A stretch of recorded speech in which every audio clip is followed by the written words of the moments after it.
الرجیم بسم اللہ الرحمن الرحیم الحمد للہ رب العالمین وصلی اللہ علی محمد وآلہ الطاہرین اللہم صلی علی محمد وآل محمد عجل واو حرف عطف ہے اما مانند اما در آئے قبل، اس طریقے سے پہلے آیت میں تھا، اس سے اما کا کیا نقش تھا وہی نقش یہاں پر بھی ہے۔ اس کے بعد من اسم موصول در محل رفع مبتدا ہونے کی وجہ سے، ٹھیک۔ خافا فعل و فاعل مقام ربہ مضاف مضاف الیہ مفعول ہے خافا کے لیے، ٹھیک، یہاں تک واضح۔ اگر خافرا متعدی بنفسہ بدانیم، یہ اس صورت میں ہے جب ہم خافہ کو متعدی بنفسہ ہی جان، خاف مقام ربہ، خافہ فعل و فاعل ہو جائے گا، مقام ربہ مضاف مضاف الیہ اس کا مفعول بے ہو جائے گا، اور متعدی بنفسہ ہی۔ لیکن اگر خافرا لازم بگیریم تو مقام ربہ منصوب بنزع الخافض، کیا ہے مولانا؟ منصوب بنزع الخافض، ایک مجرور ایک حرف جار تھا جو حذف ہو گیا، اس کے بعد یہ مقام ربہ خافہ کا مفعول سمجھ کے اس کو نصب دے دیا گیا، اصل میں تھا خاف من مقام ربہ، سمجھ رہے ہیں؟ من اگر ہوتا تو جر دیتا، لیکن من کو حذف کر دیا گیا، اس لیے مقام ربہ منصوب ہوگا۔ اور اس کے بعد صلہ موصول من جو اوپر گزرا ہے، جو موصول تھا اس کا یہ صلہ ہے۔ اب یہ موصول اور صلہ جس میں ہوتے ہیں یہ محل اعراب نہیں رکھتے ہیں۔ چل پھر اس کے بعد وَنَهَى النَّفْسَ عَنِ الْهَوَىٰ، پھر واو حرف عطف ہے، نہى النفس فعل و فاعل مفعول، نہا فعل و فاعل، النفس مفعول ہے، عن الهوىٰ جار و مجرور متعلق بنہا، و جملہ نہا عطف بر جملہ صلہ شدہ است، اوپر جو جملہ صلہ گزرا ہے یہ اسی پر عطف ہے، تو جب جملہ صلہ محل اعراب نہیں رکھتا تو جو اس پر عطف ہے وہ بھی محل اعراب نہیں رکھے گا۔ فَإِنَّ الْجَنَّةَ هِيَ الْمَأْوَىٰ، اس کی ترکیب اسی طریقے سے ہوگی جس طریقے سے فَإِنَّ الْجَحِيمَ هِيَ الْمَأْوَىٰ کی ترکیب دی گئی تھی، ٹھیک مولانا؟ ہاں اگر یاد ہے تو ٹھیک، یاد نہیں ہے تو ادھر مراجعہ کر لیجیے۔ چلیں ہم آگے بڑھتے ہیں۔ بسم اللہ الرحمن الرحیم یسألونک عن الساعة ایان مرساها فیما انت من ذکراها الى ربک منتہاها انما انت منذر من یخشاها کأنہم یوم یرونها لم یلبثوا الا عشیة او ضحاها۔ ترجمہ کیا ہے یسألونک، آپ سے سوال کرتے ہیں، پوچھتے ہیں، عن الساعۃ، قیامت کے بارے میں۔ ساعت سے مراد یہاں کیا ہے مولانا؟ قیامت کے بارے میں۔ ایان مرساہا، کہ یہ کب واقع ہوگی۔ یسألونک، آپ سے سوال کرتے ہیں، پوچھتے ہیں لوگ، عن الساعۃ، قیامت کے بارے میں کہ ایان کب، مرساہا واقع ہوگی وہ۔ فیما انت من ذکراہا، تو درچے ہستی از یاد آن، فیما انت من ذکراہا، تم کیا سوچ رہے ہو اس کے یاد کے سلسلے میں۔ فیما انت، تم کس سوچ میں ہو، کس فکر میں ہو، من ذکراہا، اس کی یاد کے حوالے سے، الی ربک منتہاہا، بسوئے پروردگار تو سر انجام آن، تمہارے رب کی جانب ہے اس کا انجام، اس کا خاتمہ۔ انما بس انت تم منذر، ڈرانے والے ہو، من ان لوگوں کو، یخشاہا جو اس سے یعنی قیامت سے ڈرتے ہیں، تم ڈرانے والے ہو۔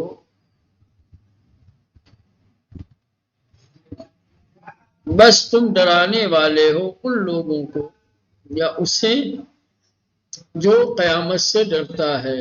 کأنہم یوم یرونہا، گویا وہ سب یوم یرونہا ایک دن قیامت کو دیکھیں گے، لم یلبثوا الا عشیۃ او ضحاہا، کأنہم گویا وہ سب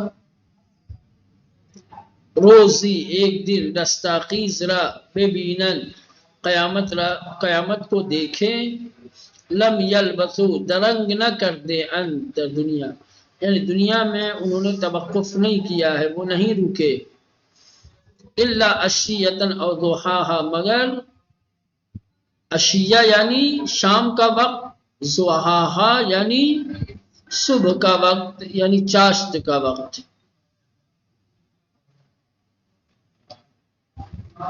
ٹھیک، یہ آیت تھی اور آیت کا ترجمہ تھا۔ اب آئیے تجزیہ، آیات میں جو کلمات ہیں ان کا تجزیہ۔ یسألونک عن الساعہ، کیونکہ یسألونک گزر چکا ہے، عن بھی گزر گیا ہے، الساعہ ساعت یعنی وقت، ساعت کے معنی کیا ہے مولانا؟ وقت ہے، مراد قیامت است، لیکن آیت میں ساعت سے مراد قیامت ہے، یا ان کے مراد وقتی اس کی قیامت در آن وقت برپا میشہ۔ جو ساعت کے لغوی معنی ہے وقت کے، لیکن آیت میں ساعت سے مراد یا قیامت ہے یا یہ کہ مراد وہ وقت ہے جس وقت میں قیامت واقع ہوگی، یعنی مراد وقتی ہی ہے، لیکن کون سا وقت جس میں قیامت واقع ہوگی۔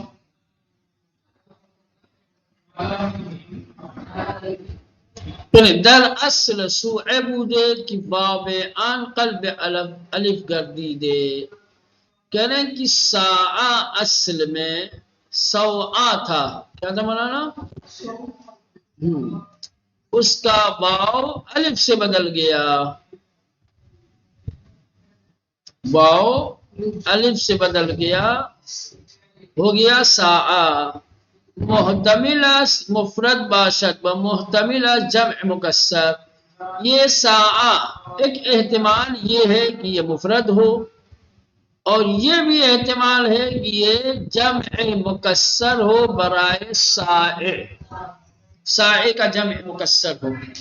تو اس میں دو احتمال ہے، افراد و جمع کے اعتبار سے اس میں دو احتمال، ایک احتمال یہ ہے کہ الساعہ مفرد ہے، دوسرا احتمال یہ ہے کہ مفرد نہیں ہے، جمع مکسر ہے۔ کس کا؟ اس کا مفرد کیا ہوگا؟ ساعہ، وساعہ بمعنی ہے زائل و حالک، اور ساعہ زائل اور حالک کے معنی میں ہے کہ اس میں فاعل از ریشہ سوء زائل شدن و ازبین رفتن و زائل گردیدن۔ اچھا، برخی احتمال دادے ان کہ اصل آن ساعیے باشتاب روندے اسم فاعل از ریشہ سعی بودے، کہنے کہ بعض لوگوں نے یہ احتمال دیا ہے کہ ساعہ کی اصل سعیہ تھی، تیزی کے ساتھ چلنے والا، اسم فاعل سعی سے لیا گیا ہے، اس کا ریشہ کیا ہے مولانا؟ سعی، سعی سے اسم فاعل بنایا گیا ہے ساعیہ، سرعت کے ساتھ، تیزی کے ساتھ آگے بڑھنے والا۔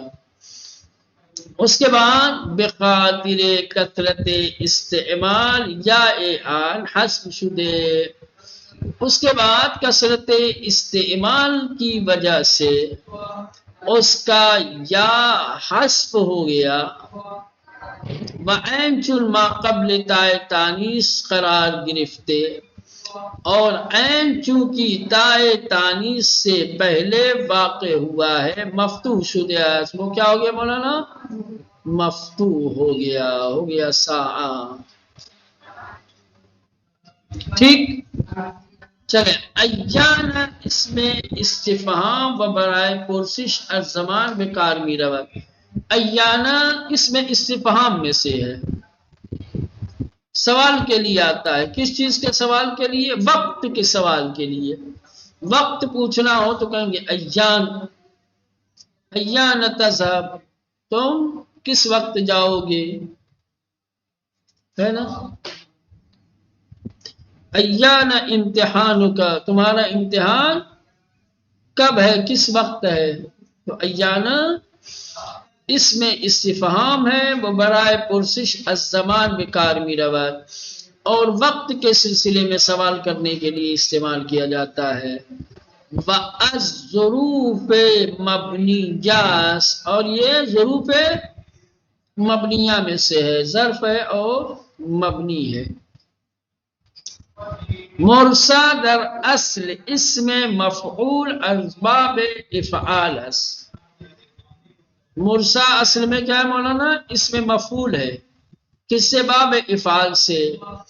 اما در اینجا بعنوان مصدر میمی یا اسم زمان استعمال شده است، لیکن یہاں پر اسم مفعول کے معنی میں نہیں ہے، بلکہ یا تو مصدر میمی یا اسم زمان کے لیے استعمال ہوا ہے.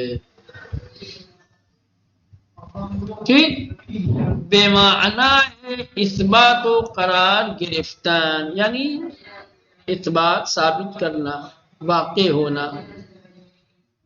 ٹھیک،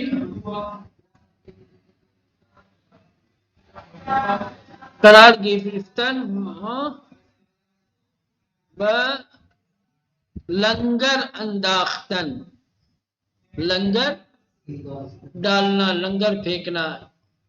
کشتیوں کو روکنے کے لیے بڑے بڑے لوہے کے نوکیلے کانٹے جیسے بنے ہوئے ہوتے ہیں، ایک بڑی سی رسی میں ایک طرف وہ بنا ہوتا ہے لنگر، دوسری طرف کشتی بندی ہوتی ہے، اس کو ڈال دیتے ہیں تو اس کی وجہ سے کشتی ٹھہر جاتی ہے، رک جاتی ہے. یا بے معنی زمان اثبات و قرار گرفتن، یا یہ کہ کیا ہے، بے معنی زمان نے اثبات، کسی وقت کے ٹھہرنے اور واقع ہونے اور لنگر انداز، یعنی لنگر کے ثابت ہونے کے وقت کے معنی میں ہے. در صرف آمده است که مصدر میمی اسم زمان و اسم مکان الثلاثی مزید فی بر وزن اسم مفعول آن باب می آید. مولانا یہ قاعدہ بتایا ہے جو صرفی قاعدہ ہے، وہ کیا ہے کہ جو مصدر میمی ہوتا ہے، میم لگا کر کے جو مصدر بنایا جاتا ہے، چاہے وہ اسم زمان ہو چاہے اسم مکان ہو، ثلاثی مزید فی سے، سمجھ رہے، وہ اسم مفعول کے وزن پر ہی آتا ہے اسی باب سے. یعنی یوں کہا جائے مولانا، ثلاثی باب ثلاثی مزید سے جس وزن پر اسم مفعول آتا ہے، سمجھ رہے، اسی وزن پر مصدر میمی یا اسم زمان و مکان بھی آتا ہے. ایک ہی ہے. قرینے سے سمجھا جاتا ہے کہ جہاں پر یہ مفعول ہے یا مصدر میمی ظرف زمان مکان کیا ہے.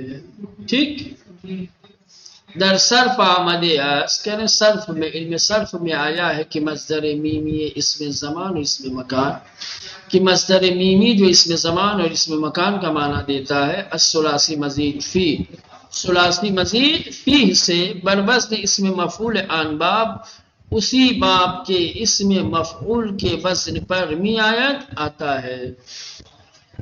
یعنی مصدر میمی اور اسم مفعول دونوں کا وزن مولانا ثلاثی مزید میں ایک ہی ہوتا ہے.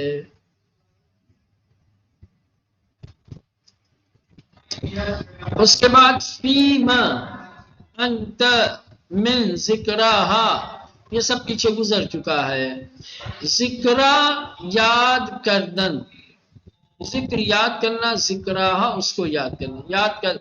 مصدر ثلاثی مجرد مصدر ہے اور ثلاثی مجرد. وَأَلِفِ مقصورہ در آخر آن علامت تانیث است. کہہ رہے کہ اس کے آخر میں جو الف مقصورہ ہے وہ اس کے مؤنث ہونے کی علامت ہے. علامت تانیث میں سے ایک علامت کیا ہے مولانا؟ الف مقصورہ ہے. تو ذکرہ کے آخر میں جو الف مقصورہ آیا ہے یہ تانیث کی علامت ہے.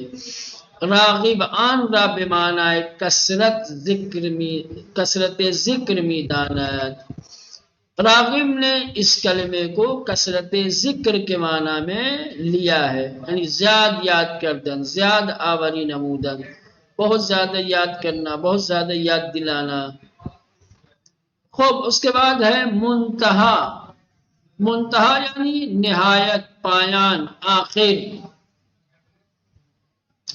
اس میں مفعول اسباب افتعال. منتہا اس میں مفعول ہے باب افتعال سے. اس کے بعد منذرو، منذر اس میں فاعل ہے باب افعال سے. اس کا معنی ہے بیم دہندے، ڈرانے والا. ترسانندے، بیم دہندے، ترسانندے دونوں ایک ہی ہے، مترادف ہیں. ڈرانے والا، انذار کرنے والا.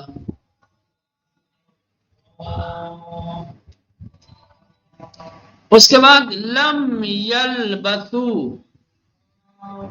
لم یلبثو درنگ نہ کر دے اند، مکث نہ کر دے اند. درنگ نہ کر دے اند، مکث نہ کر دے یعنی نہیں ٹھہرے ہیں، نہیں رکے ہیں. فعل مضارع منفی بے لم ہے یعنی فعل جہد. ثلاثی مجرد لبث یلبثو سے. باب فعل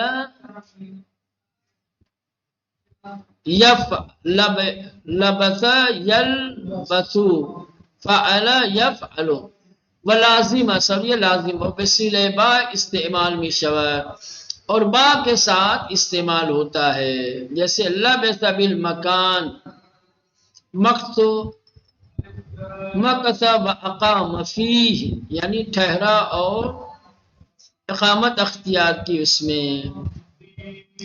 عشیتن، عشیہ آخری روز، دن کا آخری حصہ. عشیہ یعنی آخری روز، دن کا آخر. اول تاریکی شبانگاہ، رات کی تاریکی کا ابتدائی حصہ. جیسے ہی ہوا تاریک ہوتی ہے، دن ڈھلتا ہے اور رات کا آغاز ہوتا ہے، سمجھ رہے ہیں، تاریکی پھیلنے لگتی ہے. ابتدائی تاریکی جو ہوتی ہے اس کو کہا جاتا ہے عشیہ. اسم ہے ثلاثی مزید ہے. وبرقی آن را مؤنث عشی میدانن، بعض نے یہ عشی کا مؤنث جانا ہے عشیہ کو. عشی و عشاء بھی یک معنی، کہنے کہ عشی اور عشاء مولانا ایک ہی معنی میں ہے. آخری روز، اول تاریکی، دن کا آخری حصہ تاریکی، دن کا آخری حصہ تاریکی کا ابتدائی حصہ. و برقی دیگر عشیے را واحد، بعض نے عشیے کو واحد یعنی تائے آندہ تائے وحدت میدانن. کہتے ہیں کہ یہ جو آخر میں اس کے تا ہے یہ تائے وحدت ہے. و عشیرہ جمع آن، اور عشی کو اس کی جمع جانا ہے. چلے یہ ہو گئے کلمات کی تجزیہ. ترکیب رہ جاتی ہے، ترکیب کا وقت نہیں ہے، اس لیے ترکیب کو کل کے لیے ملتوی کرتے ہیں۔